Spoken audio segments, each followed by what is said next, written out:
నమస్కారం, welcome to Suman TV. నేను గీతాంజలి. ప్రస్తుతం నేను విజయవాడలో ఉన్నటువంటి మణిపాల్ హాస్పిటల్స్ లో ఉన్నానండి. చిన్న ప్రాసెసెస్ దగ్గర నుంచి పెద్ద పెద్ద సర్జరీస్ వరకు ఇక్కడ డైలీ నిర్వహిస్తూ ఉంటారు. ఎంతమంది పేషెంట్స్ ఇక్కడికి రావటము, ది బెస్ట్ ట్రీట్మెంట్ అందుకుందాం అని చెప్పడం కూడా చాలా మంది దగ్గర నేను రివ్యూ వినటం జరిగింది. అయితే ఇక్కడ పర్టికులర్ గా కొన్ని డిపార్ట్మెంట్స్ ఉన్నాయి, డైలీ లైఫ్ లో అందరికీ అవసరమయ్యేటువంటివి.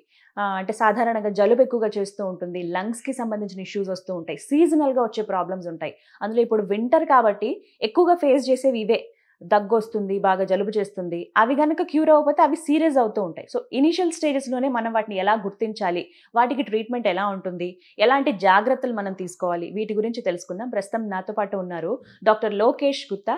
వారు ఇంటర్వెన్షనల్ పల్మనాలజిస్ట్. వారితో మాట్లాడి మరిన్ని విషయాలు తెలుసుకుందాం. హలో డాక్టర్ గారు, నమస్తే అండి. నమస్తే గీతాంజలి గారు. ఇంటర్వెన్షనల్ పల్మనాలజీ, ఒకసారి డిఫరెన్స్ మాట్లాడదాం సార్. నార్మల్ పల్మనాలజీకి ఇంటర్వెన్షనల్ పల్మనాలజీకి ఏంటి వ్యత్యాసం అసలు? ఎనీ ఇంటర్వెన్షన్ అంటే ఏదైనా ఒక ప్రొసీజర్ చేసి ఆయన జబ్బులో మనకి కనిపెట్టగలిగిన that is an intervention, diagnostic intervention జనరల్గా. అలాగే ఆ జబ్బు క్యూర్ చేయగలిగిన that is also intervention, that is therapeutic intervention. పల్మనాలజీలో ఏంటంటే రెగ్యులర్గా మనకు రెగ్యులర్ ప్రాక్టీస్ ఏం చేస్తామంటే ఏదైనా దగ్గు, జలుబు, లేకపోతే జ్వరం, ఛాతీలో నొప్పి, ఆయాసం వచ్చినప్పుడు ఒక డాక్టర్ దగ్గరికి వెళ్ళి చెస్ట్ ఎక్స్రే, అలాగే simple blood test, complete blood count కానీ సిఆర్పి కానీ వచ్చేస్తాం. అది చేసినప్పుడు ఒక 50-60% మనకి ప్రాబ్లమ్ సాల్వ్ అయిపోతుంది చాలాసార్లు. రెగ్యులర్ మెడికేషన్ అంటే తగ్గిపోద్ది. ఒక 40-50%లో ఒక క్లారిటీ అనేది ఉండదు మనకి. అప్పుడప్పుడు సిటీ స్కాన్ చేపిస్తాము. సిటీ స్కాన్ చేయించినా కూడా మాకు ఒక్కొక్కసారి తెలియదు. అంటే మనకి సిటీ స్కాన్లో ఒక మచ్చల్లా కనబడతా ఉంటాయి. మచ్చల్లా కనిపించినప్పుడు అది ఏంటనేది అర్థం కాదు. ఆ టీబీయా, ఫంగల్ ఇన్ఫెక్షనా, లేకపోతే క్యాన్సరా అనేది ఒక కన్ఫ్యూషన్ అనేది ఉంటుంది ఈవెన్ డాక్టర్స్ కూడా. సో ఆ టైంలో ఏం చేయాలంటే లేటెస్ట్ ఇంటర్వెన్షన్స్ కొన్ని ఉన్నాయి. బ్రాంకోస్కోపీ, అలాగే థొరకోస్కోపీ, అలాగే ఈబస్ అంటాం, ఎండోబ్రాంకిల్ అల్ట్రాసౌండ్, అలాగే రేడియల్ ఈబస్, అలాగే రిజిడ్ బ్రాంకోస్కోపీ.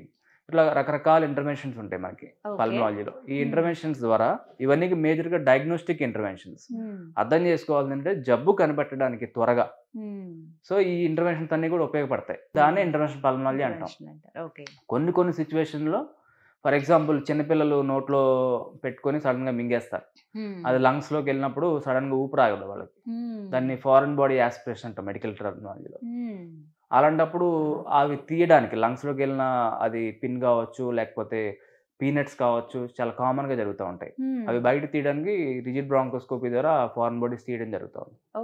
అలాగే కొన్నిసార్లు ఏమవుతుందంటే లంగ్స్లో వాటర్ వస్తాయి, బాగా లంగ్స్లో వాటర్ వచ్చి గట్టి పడిపోతాయి. మెడికల్ టర్మినాలజీలో ఎంపైమా అంటాం. సో అవి క్లియర్ చేయడానికి కూడా మెడికల్ థొరకోస్కోపీ ద్వారా ఎడోసలైసిస్ ప్రొసీజ్ చేస్తాం. ఇది థెరపటిక్ ఇంటర్వెన్షన్.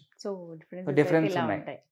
అలాగే కొన్ని అడ్వాన్స్డ్ లంగ్ క్యాన్సర్స్లో చాలా మందికి ఏంటంటే బ్రీతింగ్ విండ్ పైప్స్ మనకి బ్లాక్ అయిపోతాయి. విండ్ పైప్స్ ట్యూమర్స్తో బ్లాక్ అయిపోతాయి. ఆ ట్యూమర్ తీయడానికి కూడా ఈ రిజిడ్ బ్రాంకోస్కోపీ ఇంటర్వెన్షన్స్, లేజర్ కావచ్చు, ఇట్లాంటివి వాడుతూ ఉంటాం. ఎయిర్ పొల్యూషన్ ఈ రోజుల్లో ఎంతగా పెరిగిపోయిందో మనందరికీ తెలిసిందే. ఇవి మన లంగ్స్ పైన ఎంతవరకు ఎఫెక్ట్ చూపిస్తాయి అని అంటే, సో రీసెంట్గా మనకి లాస్ట్ ఫ్యూ డేస్ బ్యాకే ఎయిర్ క్వాలిటీ ఇండెక్స్ అనేది ఎక్కడెక్కడ ఎలా ఉంది, మన ఇండియాలో ఏసీటీలు ఎలా ఉన్నది రీసెంట్గా రిలీజ్ చేశారు. హైయెస్ట్ వచ్చేసి ఢిల్లీలో చాలా ఎక్కువ ఉంది ఎయిర్ క్వాలిటీ ఇండెక్స్.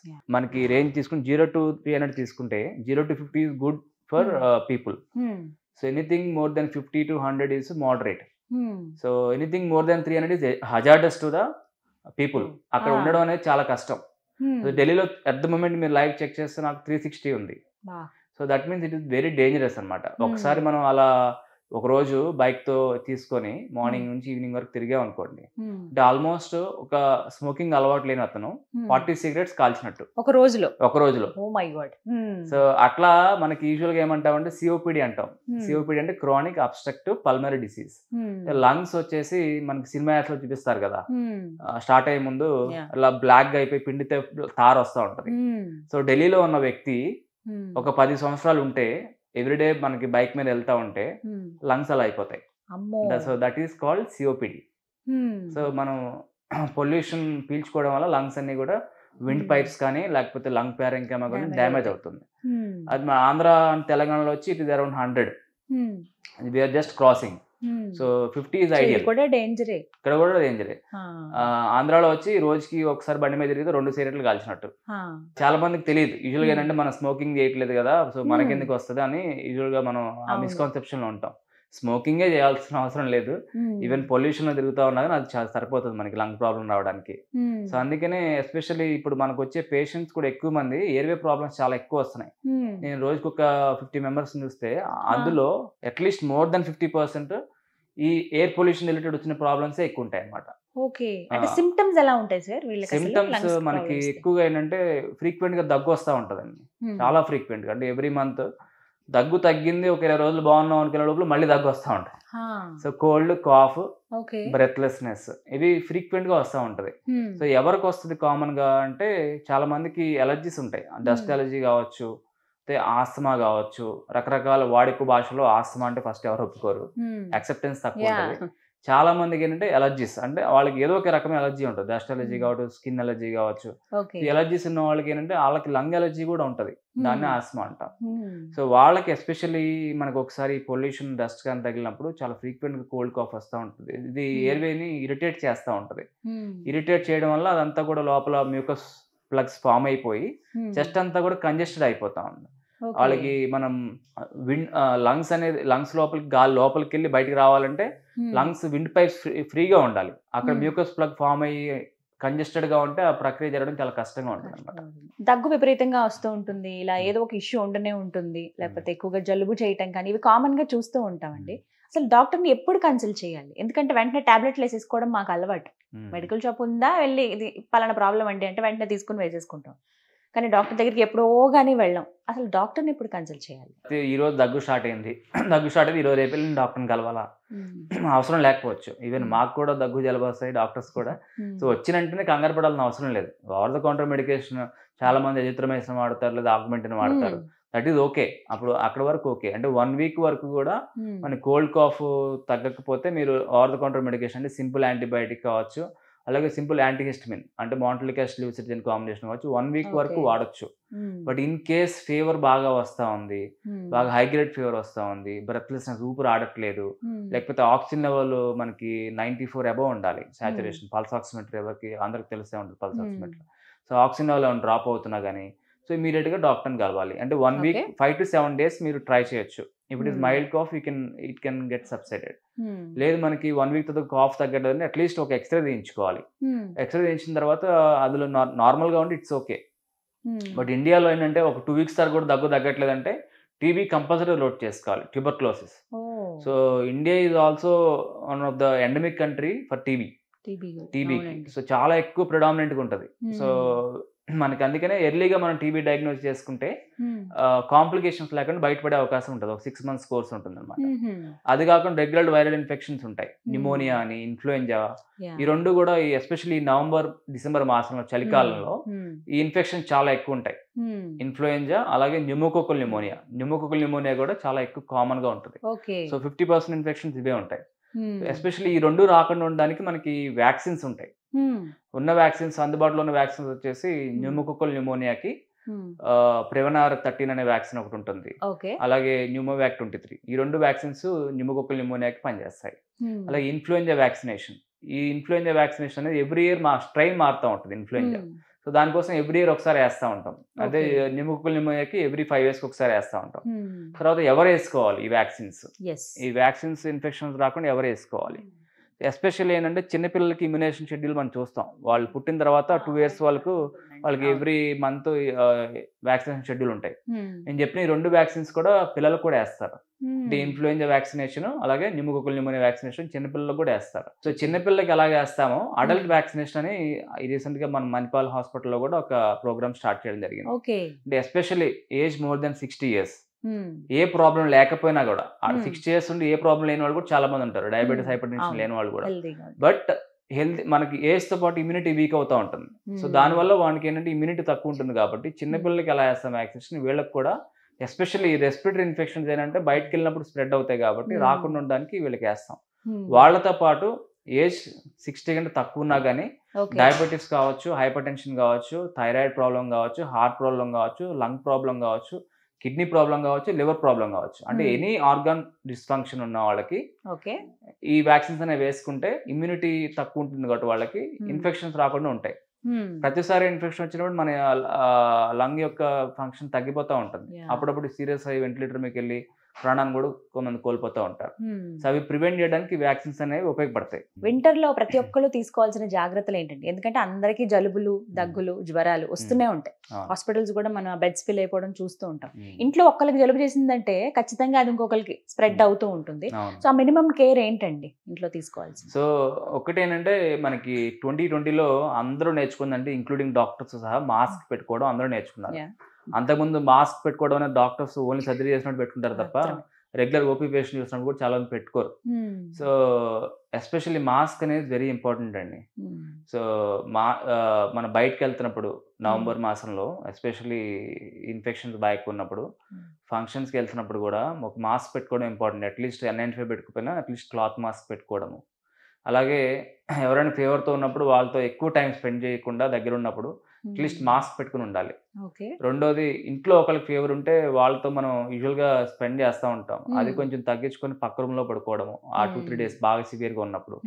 సో అది ప్రికాషన్ అనేది తీసుకోవాలి. ఇవన్నీ కూడా రెస్పిరేటరీ ఇన్ఫెక్షన్స్ కదండి.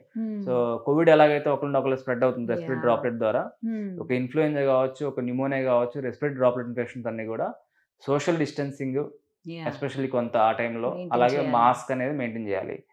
ఎస్పెషల్లీ ఇందాక అనుకున్నట్టుగా ప్రివెంట్ చేసుకోవడానికి వ్యాక్సినేషన్, ఎవరికైతే ఈ కాంప్లికేషన్స్ ఉంటాయో వాళ్ళు వ్యాక్సినేషన్ తీసుకుంటే కొంతవరకు హెల్ప్ అవుతుంది. పిల్లల విషయంలో తీసుకోవాల్సిన జాగ్రత్తలు చెప్పండి. సో పిల్లల్లో ఏంటంటే అండి, ఎక్కువ మంది ఇప్పుడు స్కూల్కి వెళ్తూ ఉంటారు కదా. సో ఒకరికి వచ్చిందంటే మిగతా వాళ్ళకి కూడా వస్తూ ఉంటారు. సో వాళ్ళకి ఏంటి అంటే ప్రాబ్లము, ఎస్పెషల్లీ ఎలర్జీస్, ఆస్మా కూడా చాలా ఎక్కువ మందికి ఉంటాయి పిల్లల్లో. సో ఎక్కువగా చూసింది నేనేంటంటే, ఎక్కువగా ఇన్ఫెక్షన్స్ వచ్చిందని చెప్పి యాంటీబయాటిక్ ఎక్కువ వాడుతూ ఉంటారు పాపం. యాంటీబయాటిక్ వాడుతూ ఉంటారు, వాళ్ళకి 1 day ఫీవర్ వస్తుంది, నెల 2 days ఉంటుంది, తర్వాత 30 days 60 days కాఫ్ ఉంటుంది వాళ్ళకి. సో ఆ కాఫ్కి అన్ని రోజులు యాంటీబయాటిక్ వాడుతూనే ఉంటారు, ఎక్కువ అంత అవసరం ఉండదు. ఎస్పెషల్లీ మనకి ఎలర్జీ ఉన్న వాళ్ళకి ఏంటంటే లోపలంతా కూడా ఫ్లెమ్ పట్టేసి విండ్ పైప్స్ బ్లాక్ అవడం వల్ల వీళ్ళకి కాఫ్ వస్తూ ఉంటుంది రెగ్యులర్ గా. వీళ్ళకి ఇన్హేలర్స్ ప్రాపర్ గా ఇస్తే మనకి లోపల ఉన్న ఫ్లెమ్ కూడా అంత క్లియర్ అయ్యి త్వరగా ఒక 5-6 days లో రికవర్ అవుతారు. కొంతమందికి 1-2 days లో తగ్గిపోతుంటుంది మీరు అన్నట్టు. పిల్లలకి తగ్గిపోయినా కూడా మిగతా 3 days కోర్స్ వాడాల్సి ఉంటుందా, అక్కడికి ఆపేసినా పర్వాలేదా? సో 5 days యాంటీబయాటిక్ కోర్స్ అనేది ఇప్పుడు కూడా వాడటమే మంచిది 1-2 days కంటే కూడా. ఎందుకంటే యాంటీబయాటిక్ రెసిస్టెన్స్ రాకుండా ఉండడానికి కోసం మనం ఇస్తాము. But more than that it is not required for simple cold and cough. దానికంటే కూడా ఎక్కువ పిల్లల్లో మీరు అన్నట్లు first infection, first 1 day fever వచ్చింది, either it can be influenza or else it can be pneumococcal pneumonia, ఏదో ఒక వైరల్ ఇన్ఫెక్షన్ అయి ఉండొచ్చు. సో ఇమీడియట్ గా యాంటీబయాటిక్ కూడా అవసరం ఉండకపోవచ్చు ఫస్ట్. సో ఎప్పుడైతే మనకి ఫీవర్ తగ్గట్లేదు ఒక 3-4 days తర్వాత కూడా, అప్పుడు మనం we can think of antibiotic. So antibiotic కూడా కంటే కూడా ఇంపార్టెంట్ ఏంటంటే ఎస్పెషల్లీ ఇన్హేలర్ కూడా అవసరం ఉంటుంది వీళ్ళకి, పిల్లలకి. ఎక్కువ మంది నెబులైజర్ పెడతా ఉంటారు చిన్నపిల్లలకి, ఆస్మా ఉన్న వాళ్ళకి, లేదా కోల్డ్ కాఫ్ తగ్గకపోతే ఆస్ట్రేలియన్ నెబులైజేషన్, లేకపోతే బుడికాట్ నెబులైజేషన్ చాలా వాడుకలో ఉంటాయి. ఇవన్నీ కూడా చాలా మంది పెడతా ఉంటారు ఈవెన్ పల్లెటూరులో కూడా. సో ఆ నెబులైజేషన్ వాడిన రిలీఫ్ వస్తూ ఉంటుంది వాళ్ళకి, బట్ రోజు పెట్టరు, 1-2 days పెట్టి వదిలేస్తూ ఉంటారు అనమాట. చిన్నపిల్లలు ఏంటంటే కేక్స్ కానీ, cool drinks, ice creams, chocolates ఇవి ఎక్కువ తిన్నప్పుడు వాళ్ళకి ఇమీడియట్ గా కోల్డ్ కాఫ్ వస్తూ ఉంటుంది. అది అబ్జర్వ్ చేసుకోవచ్చు చాలా మంది పేరెంట్స్ కూడా. ఫస్ట్ అది అవాయిడ్ చేయాలి. ట్రిగ్గర్స్, ఇవన్నీ కూడా ట్రిగ్గర్స్ అండి. అలాగే వైరల్ ఇన్ఫెక్షన్ కూడా ట్రిగ్గర్. సో 1 day ఫీవర్ వస్తుంది, పోతుంది, తర్వాత మనకి కోల్డ్ కాఫ్ ఉంటుంది. సో ఈ ట్రిగ్గర్స్ అన్ని అవాయిడ్ చేస్తూ అవసరమైన మోతాదులో ఇన్హేలర్స్ వాడుతూ ప్రాపర్ ప్రికాషన్స్ కూడా, వాళ్ళకు కూడా మాస్క్ అనేది కొంచెం బయటకు వెళ్ళినప్పుడు ఎస్పెషల్లీ అలవాటు చేయాలి. ప్రత్యేకించి మణిపాల్ హాస్పిటల్స్ లో ఈ పల్మనాలజీకి సంబంధించి ఎవరైతే ఊపిరితిత్తుల సమస్యలు ఏవైతే ఉన్నాయో, ఈ తరచుగా దగ్గు జలుబు రావడం, అలాంటి వాళ్ళకి ఎటువంటి ట్రీట్మెంట్స్ అందుబాటులో ఉన్నాయి? సో ఎస్పెషల్లీ మణిపాల్ హాస్పిటల్లో వచ్చేసి మనకి ఏరియాలో ఎంటైర్ కోస్టల్ ఆంధ్రప్రదేశ్లోనే అడ్వాన్స్డ్ ఎక్విప్మెంట్స్ అనేవి అన్నీ ఉన్నాయండి. దానికి మనం ఇనిషియల్ గా మాట్లాడుకున్నట్టుగా డయాగ్నోస్టిక్ ఇంటర్వెన్షన్స్. ఎస్పెషల్లీ నా జాబ్ ఏంటంటే జబ్బు నిర్ధారణ చేయడం, ట్రీట్మెంట్ చేయడం చాలా ఈజీ. ఇది డయాగ్నోసిస్ ఈజీ అని చెప్తే కనుక్కుంటే ట్రీట్మెంట్ చేయడం ఈజీ ఎవరికైనా సరే. నిర్ధారణ చేయడం మణిపాల్ హాస్పిటల్లో అనేది చాలా ఫాస్ట్ గా చేయడం జరుగుతాం. ఎందుకు అంటే వీ డోంట్ డిలే. ఒక 1 week లో తగ్గలేదు, మళ్ళీ ఇంకో 1 week మందులు వాడరామని చెప్పము. చెప్పకుండా ఫస్ట్ ఇనిషియల్ టెస్ట్ కొన్ని ఉంటాయి. సిటీ స్కాన్ కావచ్చు, బ్రాంకోస్కోపీ కావచ్చు, మాట్లాడుకున్నట్టుగా ఈబస్ కావచ్చు, ఎండోబ్రాంకిల్ అల్ట్రాసౌండ్ కావచ్చు, ఇట్లా కొన్ని టెస్ట్స్ ఉంటాయి. ఇవన్నీ కూడా డయాగ్నోస్టిక్ ఇంటర్వెన్షన్స్. ఇవన్నీ చేసిన తర్వాత ఒక కంక్లూషన్ అనేది వస్తాం. 99.9% will try to diagnose the problem. Diagnose చేసిన తర్వాత ఫాస్ట్ గా రికవరీకి హెల్ప్ అవుతుంది. Instead of using multiple antibiotics, multiple antifungals, ఇవన్నీ కూడా యూజ్ చేయకుండా proper antibiotics, minimum treatment with important diagnostics అవనేది మా ఇంటర్వెన్షన్స్ అండి, especially Manipal hospitals. Yes sir, ఏమైనా సింపుల్ టిప్స్ చెప్పండి సార్, ఖచ్చితంగా అందరూ ఫాలో అయ్యేది. హెల్తీ లంగ్స్ ఉండాలి అని అంటే గనక, ప్రాబ్లం రాకుండా ఉండాలి అంటే ఏం చేయాలి? అందరికి తెలిసి మళ్ళీ ఒకసారి చెప్తాను. సో ఎస్పెషలీ లంగ్ నార్మల్గా ఉంచుకోవాలనుకుంటే మనము ఎక్సర్సైజ్ ఫస్ట్, అంటే both for heart and lung. మనం ఒకసారి పరిగెట్టామంటే మన లంగ్స్ ఎలాగైతే సంకోచించి మళ్ళీ రిలాక్స్ అవుతా ఉంటుందో, అంటే కాంట్రాక్ట్ అయ్యి మళ్ళీ రిలాక్స్ అవుతా ఉంటుంది, హార్ట్ కూడా అలాగే. సో అలా చేసినప్పుడు ఏంటంటే అది ఎక్సర్సైజ్ లంగ్కి. సో లంగ్స్ హెల్దీగా ఉంటాయి. అంటే ఒక హాఫ్ అన్ అవర్ మనకి ఐదర్ బ్రిస్క్ వాకింగ్ చేసినా పర్వాలేదు, జాగింగ్ చేసినా పర్వాలేదు, లేకపోతే సైక్లింగ్ చేసినా పర్వాలేదు. సో ఈ మూడిట్లో కూడా 2 లంగ్ ఎక్సర్సైజ్ అండి. అదొకటే కాకుండా మనకి ప్రాణాయామం, డీప్ బ్రీతింగ్ ఎక్సర్సైజ్ ఎప్పుడు ఖాళీగా ఉంటే అప్పుడు కూర్చొని చేసుకోవచ్చు. అందరికీ తెలిసిందే ప్రాణాయామం ఎలా చేయాలనేది. తెలియని వాళ్ళు ఎవరైనా యూట్యూబ్లో కొట్టినా వస్తుంది. సో డీప్ బ్రీతింగ్ ఎక్సర్సైజ్ కూడా సింపుల్ ఎక్సర్సైజ్. మీరు కూర్చున్నప్పుడు కూడా ఆ లంగ్ ఫంక్షన్ అనేది ఇంప్రూవ్ అవుతుంది వీటి వల్ల. సో మూడోది స్పైరోమెట్రీ అంటాం. ఈ స్పైరోమెట్రీ అనేది 3 balls ఎక్సర్సైజ్. చాలా మంది చూస్తుంటారు, సర్జరీ అయిన తర్వాత స్పైరోమెట్రీ ఊదిస్తూ ఉంటారు, సర్జరీ ముందు సర్జరీ తర్వాత, లంగ్ ఫంక్షన్ ఇంప్రూవ్ కావడానికి. ఇది కూడా మెకానికల్గా యూజ్ అవుతుంది లంగ్ ఫంక్షన్ ఇంప్రూవ్ కావడానికి. వీటితో పాటు జనరల్గా స్మోకింగ్ అనేది చేయకూడదు ఆబ్వియస్లీ. మూడోది స్మోకింగ్ ఒకటే కాదు, ఎయిర్ పొల్యూషన్లో మీరు కనుక బైక్ మీద తిరుగుతున్నట్లయితే మాస్క్ అనేది పెట్టుకోండి, N95 mask, not cloth mask. Helmet లోపల ఎస్పెషలీ మాస్క్. చాలా మంది ఫీల్ అవుతారు కంజెస్టెడ్ గా ఉంది, గాలాడట్లేదు అంటారు, కానీ but that is very important. As a doctor మేము పేషెంట్ చూసినప్పుడు మాస్క్ పెట్టుకుంటాం, ఎందుకంటే ఇన్ఫెక్షన్ రాకుండా. సో మాకు అది ఎంత ఇంపార్టెంట్, పొల్యూషన్ లో తిరుగుతున్నప్పుడు ఎస్పెషల్లీ కార్ కాకుండా బైక్ మీద తిరిగే వాళ్ళకి, కార్లో ఉన్న వాళ్ళకి అట్లీస్ట్ మనకి ఎయిర్ క్వాలిటీ కొద్దిగా బెటర్ గానే ఉండొచ్చు, బట్ బైక్ మీద తిరిగే వాళ్ళకి మటుకు ఎస్పెషల్లీ చాలా ఇంపార్టెంట్ అండి, మాస్క్ పెట్టుకోవడం అనేది చాలా ఇంపార్టెంట్. సిగరెట్ ఒకటి తాగినా, ఒక పెట్టి తాగిన ఒక రోజుకి అంతే ఎఫెక్ట్ ఇస్తుంది అని అంటారు, ఇది ఎంతవరకు నిజం? ఒకటి మేడం, ఒకటేనంటే smoking, alcohol or any drugs, ganja or anything, this is an addiction first of all. ఒక 100 మంది కనుక స్మోకింగ్ చేస్తున్నారు అనుకోండి, స్మోకింగ్ అలవాటు ఉంది, అందులో 80 members at least more than 10 cigarettes తాగుతారు పర్ డే. 80 members. 20 members ఆ కంట్రోల్ ఉంటుంది. అట్లీస్ట్ మీరు చెప్పినట్టుగా వారం కూడా తాగుతున్నాను, లేకపోతే డ్రింక్ చేసినప్పుడు తాగుతున్నాను, అలా 20 members ఉంటుంది. ఎడిక్షన్ ఎందుకంటాం అంటే 100 మందిలో 80 members they are addicted. So అందుకనే స్మోకింగ్ చేయొద్దు అని చెప్తాం, ఎందుకంటే అందరికీ ఆ కంట్రోల్ ఉండదు కాబట్టి. రెండోది, ఎంత చేస్తే మంచిది, ఎంత చేయకపోతే మంచిది. సో అలా చేయకపోవడం మంచిది, ఎందుకంటే దాన్ని కంట్రోల్ చేయడం చాలా కష్టం. 80% దే కెనాట్ కంట్రోల్. సో ఆ 20% కూడా మీకు మంచిది కాదు. ఎందుకు అంటే ఈవెన్ మీరు కంట్రోల్ చేయగలిగిన ఒక్క సిగరెట్ లో 200 కెమికల్స్ ఉంటాయి, మనకు మంచివి కానివి, మనకి లంగ్స్ మంచిది కానివి. ఏదైతే మనకి ఇప్పుడు ఎయిర్ పొల్యూషన్ లో మనకి ఒక తిరిగి వస్తే 40 cigarettes కావాల్సిన చెప్తున్నాం, అలాగే మనకి అందులో కూడా టొబాకోతో పాటు వేరే ఇతర పదార్థాలు ఉంటాయి, మనకి లంగ్స్ మంచిది కానిది. క్యాన్సర్ ఒకటే కాదు, రెగ్యులర్ గా వచ్చే ఎలర్జీ ఉన్న వాళ్ళకి కోల్డ్ కాఫ్ ఫ్రీక్వెంట్ గా వస్తూ ఉంటుంది, అలాగే విండ్ పైప్స్ బ్లాక్ అయిపోతూ ఉంటాయి, హెల్త్ క్వాలిటీ అనేది డిస్టర్బ్ అవుతూ ఉంటుంది. సో ఇవన్నీ కూడా ప్రాబ్లం అవుతుంది అనమాట. అందుకనే స్మోకింగ్ ఎవరికి మంచిది కాదు. కొన్ని అంశాలు డాక్టర్ గారు, ఇన్హేలర్స్ చాలా మందికి ఎంత అలవాటు అంటే ఇంకా ఎంతసేపు ఆ ఇన్హేలర్స్ తీసుకుంటూనే ఉంటారు. కొంచెం జలుబు చేసింది, ఇవాళ జలుబుగా ఉందన్నట్టు, అమ్మో జలుబు స్టార్ట్ అయ్యేలాగా ఉంది, మన నోస్ బ్లాక్ అయిపోతుంది, క్లియర్ అవ్వాలని చెప్పి ఇన్హేలర్స్ అవి పీలుస్తూనే ఉంటారు చాలా మంది. ఇవి ఎంత కరెక్టా అసలు ఇలా చేయటం అనేది? ఇన్హేలర్స్ మీద ఒక మిత్, అపోహ అనేది అయితే సొసైటీలో ఉంది. అంటే ఇన్హేలర్ మనకు మంచిది కాదు, ఇన్హేలర్ ఒకసారి వాడితే లైఫ్ లాంగ్ వాడాలి, అలవాటు అయిపోతుంది, వాడొద్దు అనేది ఒక వాడుకలో ఉన్నదే చాలా మంది కూడా చేస్తారు. బట్ నేనే చెప్పేది కాకుండా కూడా గైడ్లైన్స్, గైడ్లైన్స్ వస్తాయి. అంటే జీనా గైడ్లైన్స్ అని ఆస్మాకు ఉంటాయి, గ్లోబల్ గైడ్లైన్స్ అవి, అలాగే గోల్డ్ గైడ్లైన్స్ అని సిఓపిడికి ఉంటాయి అన్నమాట. సిఓపిడి అంటే స్మోకింగ్ చేసిన తర్వాత వచ్చే ప్రాబ్లం. సో వీళ్ళకి మెయిన్ డ్రగ్ వచ్చేసి బ్రాంకో డైలేటర్స్, అంటే విండ్ పైప్స్ ని డైలేటేషన్ చేస్తాయి, మనకి గాలి లోపలికి రావడానికి, శ్వాస సరిగా అందడానికి. రెండోది ఇన్హేల్డ్ కార్టికోస్టెరాయిడ్స్, ఈ 2 మెడికేషన్స్ ఉంటాయి ఇన్హేలర్స్ లో. సో ఈ 2 మెడిసిన్స్ వల్ల లంగ్స్ లో ఉన్న ఫ్లెమ్ కానీ, అలాగే విండ్ పైప్స్ బ్లాక్ అయినవి ఓపెన్ అవడానికి కానీ ఉపయోగపడతాయి. సో ఎలా వాడాలి, ఎంత మోతాదులో వాడాలి, అది మనకి step up therapy, step down therapy అంటాం మనం. అంటే అవసరం ఉన్నప్పుడు ఎక్కువ వాడాలి, అవసరం లేనప్పుడు తక్కువ వాడాలి. So it's not that life long వాడాలనేది ఎప్పుడు చెప్పం మేము కూడా. బట్ ఏంటంటే అవసరాన్ని బట్టి ఒక్కొక్కసారి మంది క్రానిక్ ఆస్తమా ఉంది, చిన్నప్పటి నుంచి ఆస్తమా ఉంది, వాళ్ళు డెఫినెట్గా వాడాలి. అలా కాకుండా ఎప్పుడో 1 ఇయర్కి ఒకసారో 10 రోజులు వస్తా ఉంది సిమ్టమ్స్. సో వాళ్ళు రెగ్యులర్గా వాడకాల్సిన అవసరం లేదు. సో ఇన్హేలర్ కంటే వాడడానికంటే కూడా చాలా మంది స్టెరాయిడ్స్ ఏవైతే ఉంటాయో టాబ్లెట్స్ లా తీసుకోవడానికి ఇష్టపడతారు. ఒక బెట్నిసోలాన్ కావచ్చు, ఒక వైసలోన్ కావచ్చు, ఒక ప్రెడ్నిసోలాన్ కావచ్చు. ఇవన్నీ కూడా చాలా మంది టాబ్లెట్స్ వాడతారు. అది 100 times more powerful than inhaler. So that is more dangerous అనమాట. దానికంటే కూడా ఇన్హేలర్ వాడడం చాలా ఈజీ అనమాట. అది కూడా మైక్రోగ్రామ్స్ లో ఉంటుంది అందులో మెడిసిన్. ఇంకొకటి ఏంటంటే it is directly going to the lungs. Me blood లోకి వెళ్ళట్లా. టాబ్లెట్ లో అదే టాబ్లెట్ తీసుకున్న గట్ లోకి వెళ్తుంది, బ్లడ్ లోకి అబ్జర్వ్ అవుతుంది, అక్కడ నుంచి లంగ్స్ లోకి వెళ్తుంది. ఏదైనా ఇంటి టిప్స్ చెప్పండి సార్, సింపుల్ గా ఫాలో అయ్యేవి. కోల్డ్ కాఫ్ వచ్చేసి బ్లాక్ అయినప్పుడు హాట్ వాటర్ తో స్టీమ్ చేసుకోవడం అనేది చాలా మంచి ఇది, తొందరగా క్లియర్ అవుతుంది అనమాట. మిగతా యాడ్ ఆన్స్ అని కూడా అవసరం లేదు. అదేంటంటే ఫీల్ గుడ్ ఫ్యాక్టర్ అనమాట. అది వేసుకుంటే బాగుంటది అంతే అంతే, మన ఉప్మాలో కరివేపాకు వేసుకున్నట్టు. బట్ అంత అవసరం లేదు. బట్ ఏంటంటే ఓన్లీ అట్లీస్ట్ స్టీమ్ ఇన్హలేషన్ చేసుకుంటే బాగుంటది. అది డెఫినెట్ గా క్లియర్ అవుతుంది, హెల్ప్ అవుతుంది. అలాగే ఇన్హేలర్ అవసరమైన దగ్గర కంపల్సరీ వాడాలి.